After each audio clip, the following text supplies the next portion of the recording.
ከ10 ዓመታት በላይ የኮንስትራክሽን ልምድ ያለን ሲሆን ከአምስት በላይ ሳይቶችን ሰርተን አስረክበናል። አሁን ደግሞ በ6 ወር የምናስረክባቸው ግንባታቸው 85% የደረሱ ሳይቶችን በጀሞና ሶማሌ ተራ ከባለ 1 እስከ ባለ 3 መኝታ አማራጭ በካሬ 79800 ብር ብቻ በ20% ቅድመ ክፍያ በተለያዩ የካሬ አማራጭ ማለትም ከ44 እስከ 150 ካሬ አማራጮችን አቅርበንሎታል። የማስታወቂያ ዋጋ በፒያሳ በካሬ 90300 ብር፣ በሰባራ ባቡር በካሬ 88200 ብር፣ በጀሞ በካሬ 79888 ብር እንዲሁም በአየር ጤና በካሬ 66000 ብር አማራጮች ስናቀርብ በታላቅ ደስታ ነው።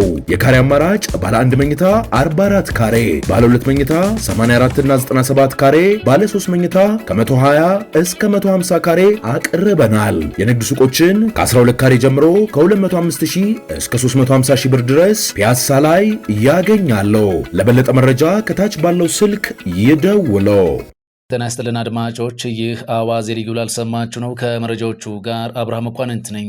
የሱዳኑ አስከፊው ጦርነት ወደ አደገኛ ምዕራፍ ተሸጋገረ። ሁለቱም ተፋላሚ ወገኖች የምድር ውጊያውን በመተው አጥፊ ድሮኖችን በመጠቀም ጥቃት ማድረሳቸውን ቀጥሏል። በዚሁ ጦርነት ንጹሐን እያለቁ ከተሞች ምድግ አመድ እየሆኑ ዛሬም ቀጥለዋል። አሁን ደግሞ ከኢትዮጵያ ድንበር አቅራቢያ በሆነችው ከተማ አዲስ ነገር ተፈጥሯል። ለ2 ቀናት ያህል የሶማሊያን መዲና ሞቃዲሾን 2 ወረዳዎች ሽባ አድርጎ የሰነበተው ከባድ ውጊያ ጋብ ማለቱ ተነግሯል። የሞቃዲሾ ሰማይ ከ2 ቀናት የሰዓቱ ሽንፈር በኋላ ጋብ ቢልም በሶማሊያ ቤተመንግስት ዙሪያ አንዣበበው የፖለቲካ ማዕበል ግን ይበልጥ ተባብሶ ቀጥሏል። የመንግስት ጦር ሰላም አውርጃለሁ ሲል፣ ተቃዋሚዎች ግን ትግሉ ገና አሁን ተጀመረ በማለት ሌላ ጦርነት እየደገሱ መሆናቸውን አውጀዋል። ጉዳዩ ትኩረትን ስቧል። በዘገባችን ተካቷል። እነዚህና ሌሎች ጉዳዮችን በዝርዝር እናስደምጣቸዋለን። አብራችሁን ቆዩ።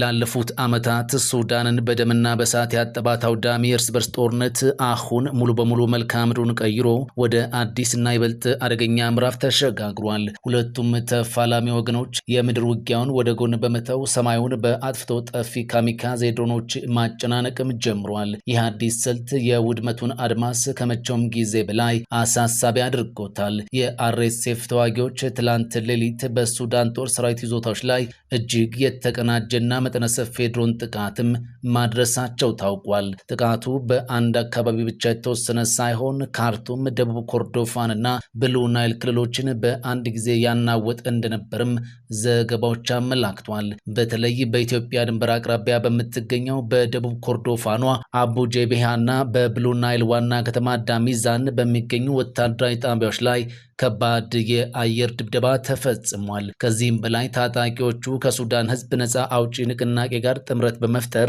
ከኢትዮጵያ ጋር የምታዋስነውን ስትራቴጂካዊቷን የኩምሩክ ከተማን በቁጥጥር ስራቸው ማዋላቸው ተነግሯል። ይህም የቀጠናውን የጸጥታ ቀውስ ወደ ከፋ ደረጃ አስገብቶታል። በዋና ከተማዋ ካርቱም ሰማይ ላይ የተቃጣውን አደጋ ለመመከት የሱዳን መደበኛ ጦር ከፍተኛ ጥረትም አድርጓልም ተብሏል። በከተማዋ ላይ ያንዣበበችን ድሮን መጥቶ መጣሉን የገለጸው የሱዳን ጦር ሁኔታው የአካባቢው ነዋሪዎችን በኩለ ሌሊት በኃይለኛ የፍንዳታ ድምፅ አስደንግጧቸዋል። ነገር ግን የመንግስት ጦር ለደረሰበት ጥቃት ፈጣንና ብርቱ ምላሽ ለመስጠት የራሱን የድሮን መንጋዎችም ስለማሰማራቱ ተነግሯል። የሱዳን ጦር ድሮኖች በሰሜን ኮርዶፋን በሚገኙ የታጣቂው አርኤስኤፍ ይዞታዎች ላይ እጅግ ከባድና የበቀል የሚመስል የአጸፋ እርምጃ ወስደዋል።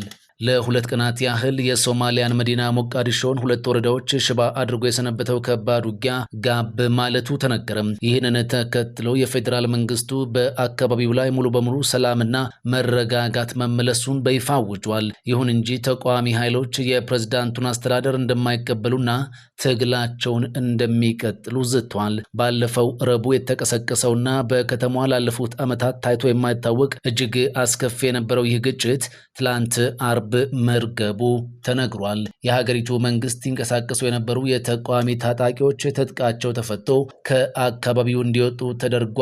ሲቪሎችም ወደ መደበኛ ህይወታቸው ተመልሰዋል ሲል በሰጠው መግለጫ አስታውቋል። የዚህ ከባድ ፍልሚያ መነሻም የወቅቱ ፕሬዝዳንት ሐሰን ሼክ መሐመድ በስልጣን ላይ የመቆየት ጉዳይን በተመለከተ የተፈጠረ አለመግባባት እንደሆነ በይፋ ተነግሯል። ፕሬዝዳንቱ ፓርላማው የስልጣን ዘመኔን በህጋዊ መንገድ አራዝሞልኛል ሲሉ፣ ተቃዋሚዎች ግን ድርጊቱን የስልጣን ዘረፋ ሲሉ ኮንነውታል። ለ2 ቀናት ያህል በሞቃዲሾ ሰማይ ላይ የከባድ መሳሪያዎችና የተኩስ ድምጾች ሲያስተጋቡ የሰነበቱ ሲሆን በመኖሪያ ቤቶች ላይም ከባድ ጉዳት ስለመድረሱ ተነግሯል። በተባበሩት መንግስታት ድርጅት የስደተኞች ኤጀንሲ መረጃ መሰረት ቢያንስ 13 ሰዎች ሲገደሉ 189 ሰዎች ደግሞ ቆስለዋል።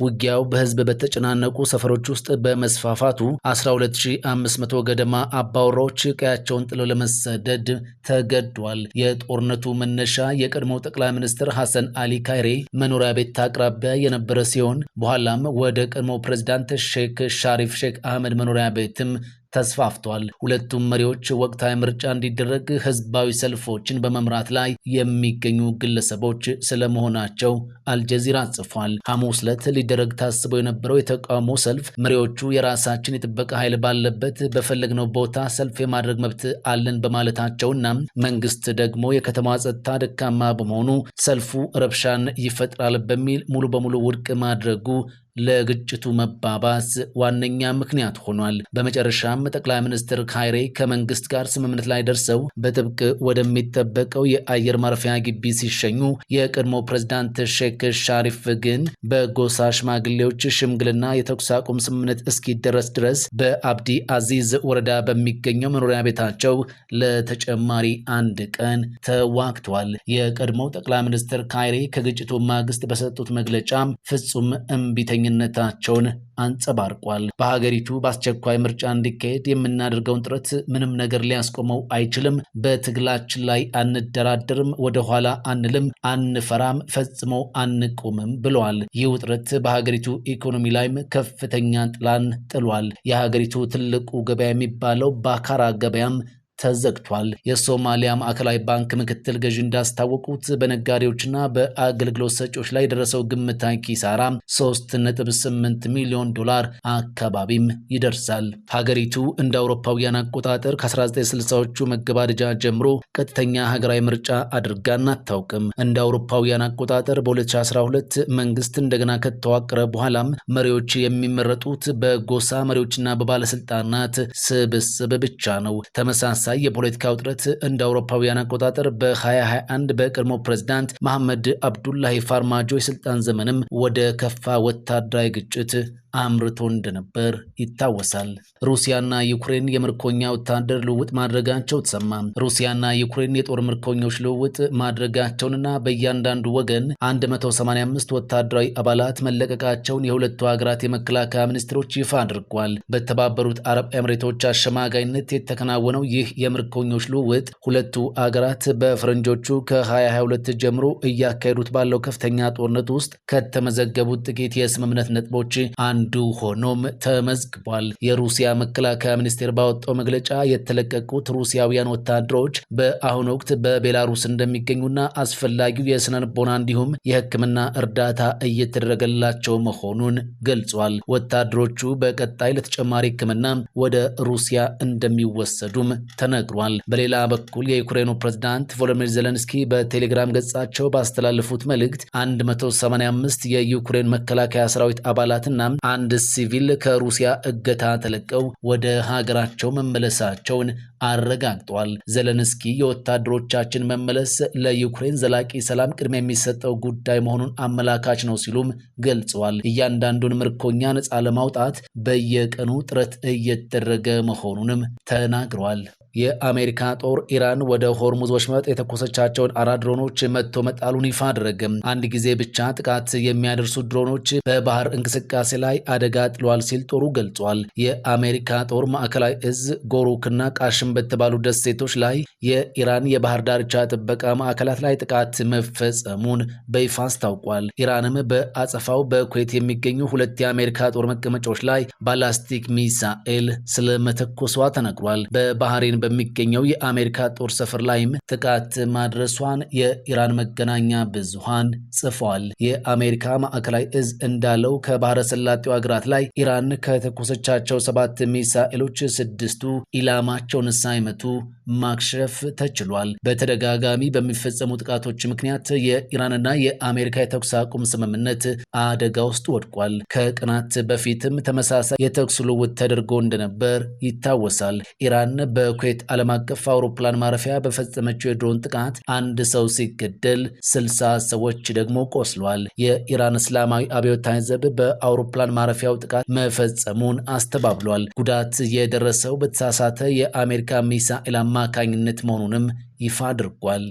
ከ10 ዓመታት በላይ የኮንስትራክሽን ልምድ ያለን ሲሆን ከ5 በላይ ሳይቶችን ሰርተን አስረክበናል። አሁን ደግሞ በ6 ወር የምናስረክባቸው ግንባታቸው 85% የደረሱ ሳይቶችን በጀሞና ሶማሌ ተራ ከባለ 1 እስከ ባለ 3 መኝታ አማራጭ በካሬ 79800 ብር ብቻ በ20% ቅድመ ክፍያ በተለያዩ የካሬ አማራጭ ማለትም ከ44 እስከ 150 ካሬ አማራጮችን አቅርበንሎታል። የማስታወቂያ ዋጋ በፒያሳ በካሬ 90300 ብር፣ በሰባራ ባቡር በካሬ 8200 ብር፣ በጀሞ በካሬ 79888 ብር እንዲሁም በአየር ጤና በካሬ 66000 ብር አማራጮች ስናቀርብ በታላቅ ደስታ ነው።